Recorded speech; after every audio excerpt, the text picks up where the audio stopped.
Wait, did China really force some US diplomats to undergo anal swab testing for COVID-19? The constant headbutting between the two countries is probing new lows in this latest dispute. So let's try to get to the bottom of the matter. So, starting from the top, US media reports said the dastardly Chinese had recently subjected American diplomatic staff to undignified rectal probing with cotton swabs in the name of pandemic control. The US State Department was apparently very sore about this outrage of modesty and lodged a protest directly with the Chinese Foreign Ministry. The State Department had never agreed to this kind of testing, it was quoted as saying. Employees have now been instructed to tell people to back off if asked to undergo such humiliation and degradation. Words like Vienna Convention on Diplomatic Relations were bandied about to amplify the indignation of the purportedly offended party.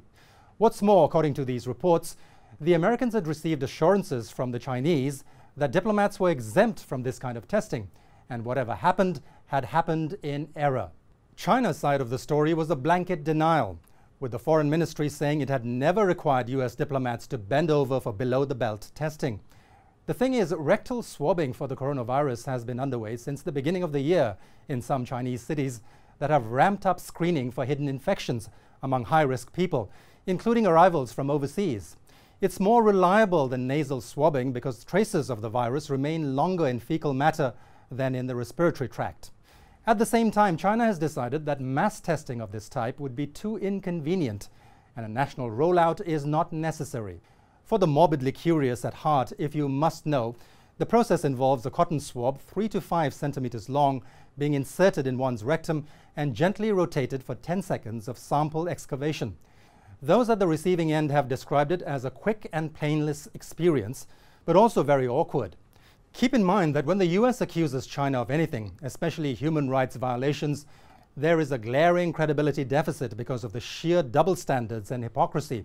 Take, for example, the latest developments in the horrific case of Jamal Khashoggi, the Saudi dissident based in the US, who was brutally murdered and butchered by agents from his home country in 2018. Donald Trump was president back then, and he did nothing about it, even though his own intelligence agencies fingered Saudi Crown Prince Mohammed bin Salman as the one behind the atrocity. In fact, Trump reportedly boasted that he had saved his backside. He used the less polite word that rhymes with gas, but children may be watching this. And now President Joe Biden's administration has confirmed bin Salman's culpability, but will not penalize him with sanctions. In the same breath, it will continue to sanction Hong Kong officials for alleged human rights violations in enforcing the city's national security law, even though they haven't killed anyone or chopped them into pieces like America's Saudi friends. This is what diplomacy looks like, was how the White House encapsulated it. That's cheeky. Different strokes for different folks? What a bummer.